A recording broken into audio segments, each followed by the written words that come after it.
Income certificate यानी आय प्रमाण पत्र बनाने के लिए हमें आइडेंटिटी के लिए पैन कार्ड, आधार कार्ड या वोटर आईडी कार्ड लगाना है। एड्रेस प्रूफ के लिए आधार कार्ड, वोटर आईडी कार्ड या बैंक की पासबुक लगानी है। और इनकम प्रूफ के लिए सेल्फ डिक्लेरेशन फॉर्म यानी स्व घोषणा प्रमाण पत्र, या तो आपके ग्राम मुखिया के द्वारा लिखा गया एक लेटर, या फिर आपके यदि आप नगरीय क्षेत्र में हैं तो आपका वार्ड मेंबर के द्वारा लिखा हुआ एक लेटर चाहिए। और यदि आपके पास सैलरी स्लिप है तो और भी अच्छी बात है। तो आइए देखते हैं कि आय प्रमाण पत्र भरने की पूरी प्रक्रिया। आय प्रमाण पत्र बनाने के लिए हम अपने ब्राउज़र में जाएंगे और ए डिस्ट्रिक्ट यूपी की हम वेबसाइट ओपन कर लेंगे। अब देखिए यहाँ पे दो ऑप्शन है, ई डिस्ट्रिक्ट लॉगिन और सिटीजन लॉगिन। यदि आप वीएलई हैं, जन सुविधा केंद्र चलाते हैं, तो आप ई डिस्ट्रिक्ट लॉगिन पे आगे क्लिक करेंगे और वहाँ से लॉगिन करेंगे और अपना काम आगे करेंगे। यदि आप वीएलई नहीं है, जन सुविधा केंद्र नहीं है, आप पर्सनल आईडी से बनाना चाहते हैं, तो आप पहले सिटीजन लॉगिन में जाएंगे और वहाँ पर आपको खुद को रजिस्टर करना पड़ेगा। रजिस्टर करने के बाद आप अपने सारे फॉर्म वहाँ से बना सकते हैं, अपने प्रमाण पत्र वहाँ से बना सकते हैं। तो फिलहाल मैं ए डिस्ट्रिक्ट लॉगिन का यूज़ करता हूँ क्योंकि मेरा जन सुविधा केंद्र है और मैं एक वीएलई हूँ। तो ये खुल गया। अब मुझे यहाँ पे अपना लॉगिन टाइप सेलेक्ट करना है, तो मैं CSC ई डिस्ट्रिक्ट लॉगिन यूज़र को सिलेक्ट कर लेता हूँ और यहाँ पे मेरा यूज़र आईडी और पासवर्ड ऑटोफिल है। ये मैंने लॉगिन कर लिया है। अब आप यहाँ प्रमाण पत्र के सेक्शन में अगर देख सकते हैं कि हम इतने प्रमाण पत्र बना सकते हैं अपने इस पोर्टल से, अपने इस जन सुविधा केंद्र पर। जाति प्रमाण पत्र हिंदी में और इंग्लिश में दोनों में बना सकते हैं। आय प्रमाण पत्र, निवास प्रमाण पत्र, विकलांग प्रमाण पत्र और हैसियत प्रमाण पत्र, हम इन सब चीज़ों का आवेदन कर सकते हैं। तो मैं आय प्रमाण पत्र पे क्लिक करता हूँ और देखिए मेरा यहाँ पर ये पेज ओपन हो गया है जहाँ पे मुझे फॉर्म फिल करके सबमिट करना है। तो आप सबसे पहले देख सकते हैं कि दो ऑप्शन आ रहे हैं, ग्रामीण और नगरीय। तो आप जिस क्षेत्र से बिलोंग करते हैं, संबंध रखते हैं, आप वो सिलेक्ट कर लेंगे। अगर आप ग्रामीण क्षेत्र से तो ग्रामीण क्षेत्र, नगरीय क्षेत्र से तो नगरीय। तो मैं नगरीय सिलेक्ट कर लेता हूँ। अब हम अपना फॉर्म भरेंगे। प्रार्थी का नाम भर देते हैं और इसे हिंदी में भरना है। तो मैंने गूगल हिंदी इनपुट इंस्टॉल किया हुआ है अपने कंप्यूटर में, तो मैं गूगल हिंदी इनपुट से नाम भरूंगा क्योंकि हिंदी की टाइपिंग मुझे आती नहीं है। अच्छा, मैंने प्रार्थी का नाम भर दिया। पिता या पति का नाम, यदि आप किसी महिला का प्रमाण पत्र बना रहे हैं तो आप यहाँ पे पति को सिलेक्ट कर लेंगे। यदि पुरुष का बना रहे हैं तो आप पिता का या संरक्षक का भी कर सकते हैं। तो मैं पिता सेलेक्ट कर लेता हूँ। आप संरक्षक का महिला के केस में भी सेलेक्ट कर सकते हैं। तो फिलहाल मैंने पिता सेलेक्ट कर लिया है और मैं अब आवेदक के पिताजी का नाम यहाँ पे डालूँगा।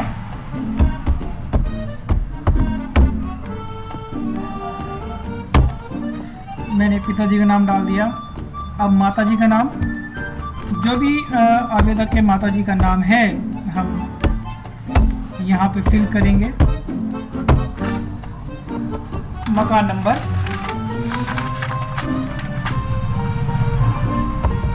एड्रेस भरते समय हमें इस चीज़ का बहुत ध्यान देना है कि एड्रेस एकदम क्लियर हो। हाँ चलो,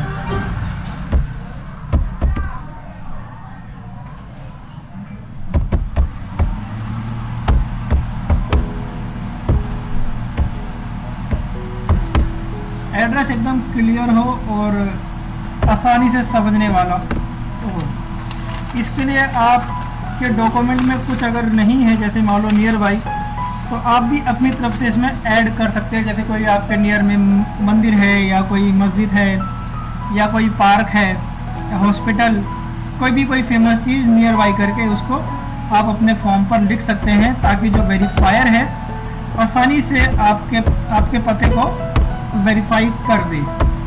तो इन सब चीज़ का हमें पूरा ध्यान देना है। हमने लिख दिया एड्रेस। अब यहाँ पे कस्टमर का नंबर लिखना होगा, या अगर आप खुद का बना रहे हैं तो खुद का लिखना होगा। नंबर लिखते समय इस बात का विशेष ध्यान देना है कि नंबर आपका एक्टिवेट होना चाहिए, क्योंकि वेरीफायर आपको कॉल करते हैं नगर पालिका या तहसील से।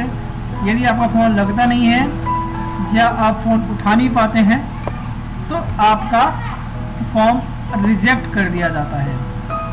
तो मैंने यहाँ पे व्यवसाय लिख दिया, जिसका मैं बना रहा हूँ वो मजदूरी करते हैं, तो मैंने यहाँ मजदूरी लिख दिया है। अब यहाँ पे परिवार का विवरण लिखना है। आवेदक को मिलाकर परिवारों के सदस्यों की संख्या, तो कितनी जितनी संख्या आप उतनी लिख सकते हैं। इनकी 5 सदस्य हैं, तो जैसे मैंने 5 यहाँ पे लिखा तो 5 कॉलम बनकर तैयार हो गए। तो बारी बारी में सबका नाम लिख देता हूँ, हिंदी में लिखना है।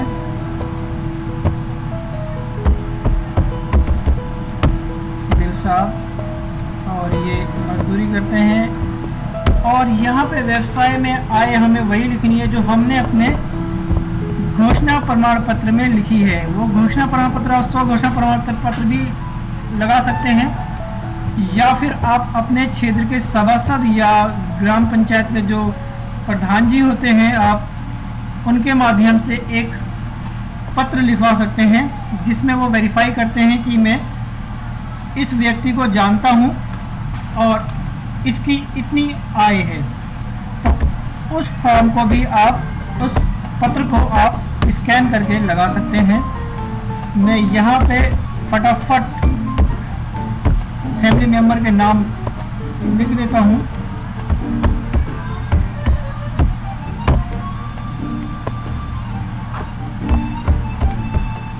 फैमिली मेंबर नाम लिख दिए मैंने। व्यवसाय में दिलशाद जी मजदूरी करते हैं, संजीदा इनकी वाइफ है, ये गृहिणी है, बाकी ये 3 बच्चे जो एक विद्यार्थी हैं, तो ये मैंने लिख दिया।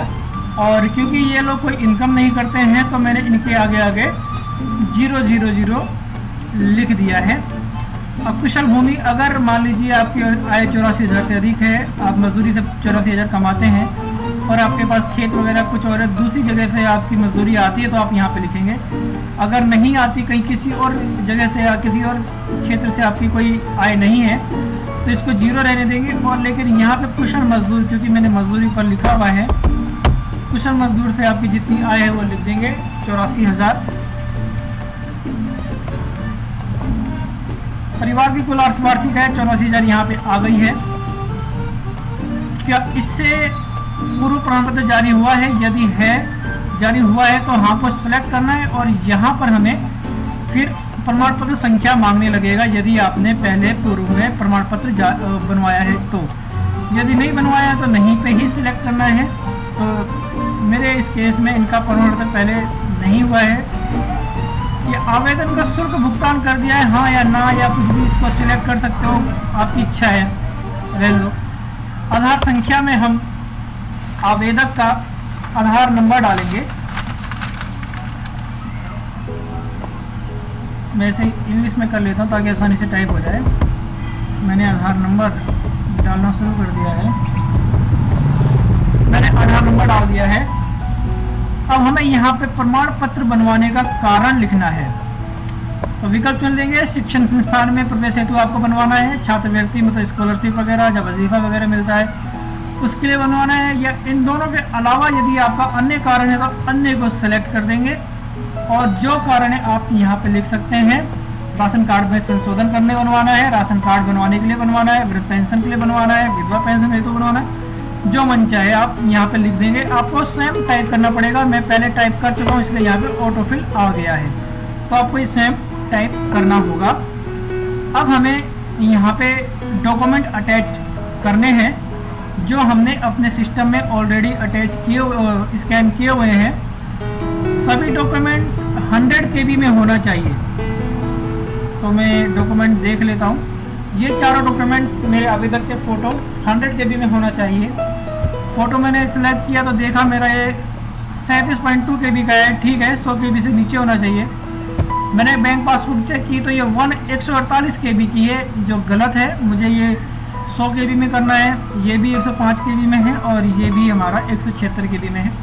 इसे मुझे 100 KB में करना है।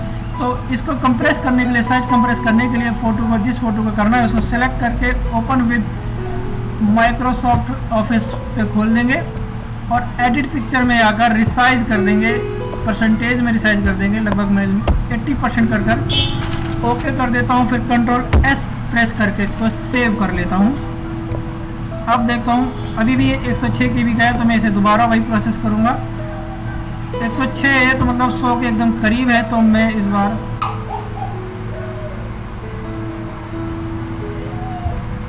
और इसको सेव कर लिया।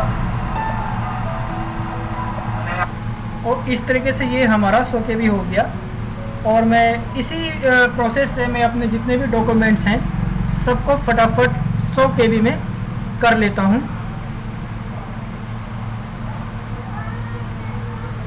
अब मेरे सभी डॉक्यूमेंट 100 KB के हो गए हैं। अब मैं अपलोड करता हूँ पहले फ़ोटो को सेलेक्ट कर मैं जहाँ पे मैंने अपने डॉक्यूमेंट स्कैन करके रखे हुए हैं, मैं वहाँ पे जाऊँगा और अपना फ़ोटो एक बार सेलेक्ट कर लूँगा और यहाँ पे अपलोड क्लिक कर दूँगा। फ़ोटो अपलोड होने के बाद वही 100 घोषणा प्रमाण पत्र जो मैंने आपको बताया था, या तो अपने सभासद, ग्राम प्रधान से लिखवा सकते हैं या आप खुद ही उसको एक फॉर्मेट आता है, आप उसको फिल करके अपलोड कर सकते हैं। अब मैं राशन कार्ड अपलोड कर सकता हूँ या सैलरी स्लिप अपलोड कर सकता हूँ। यदि ये दोनों मेरे पास नहीं है तो मैं अन्य सेलेक्ट कर लूँगा। जहाँ पे जो डॉक्यूमेंट मैं अटैच कर रहा हूँ उस डॉक्यूमेंट को लिख लूँगा। तो मैं आधार कार्ड लिखकर आधार कार्ड सेलेक्ट करके से अपलोड कर देता हूँ। मेरा आधार कार्ड भी अपलोड हो गया। अब मैं यहाँ पर बैंक पासबुक अपलोड कर लूँगा। हम अदर डॉक्यूमेंट केवल 2 ही अपलोड कर सकते हैं, ये ऐसा नियम है। 2 के अलावा मैं तीसरा डॉक्यूमेंट अपलोड नहीं कर पाऊँगा अदर्स में या अन्य में, इसलिए मैं केवल 2 ही डॉक्यूमेंट अपलोड कर रहा हूँ, बैंक पासबुक और आधार कार्ड।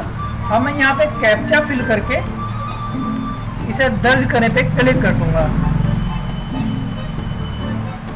और ये हमारा फॉर्म भर गया है, लेकिन अभी कंप्लीट नहीं हुआ है। ये हमारे कैसे रिव्यू करने के लिए है। अब मैं यहाँ पे दर्ज करने पे जब मैं क्लिक करूँगा तो मेरी जो साइट है मुझे पोर्टल पे ले जाएगी पेमेंट के लिए, जहाँ से मुझे पेमेंट करना है।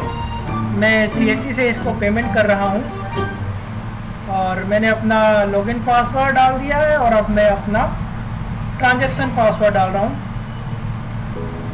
और ये मेरा फॉर्म फिल हो गया है। प्रोसीड कर देंगे और ये हमारी स्लिप जनरेट हो गई है। Thanks for watching.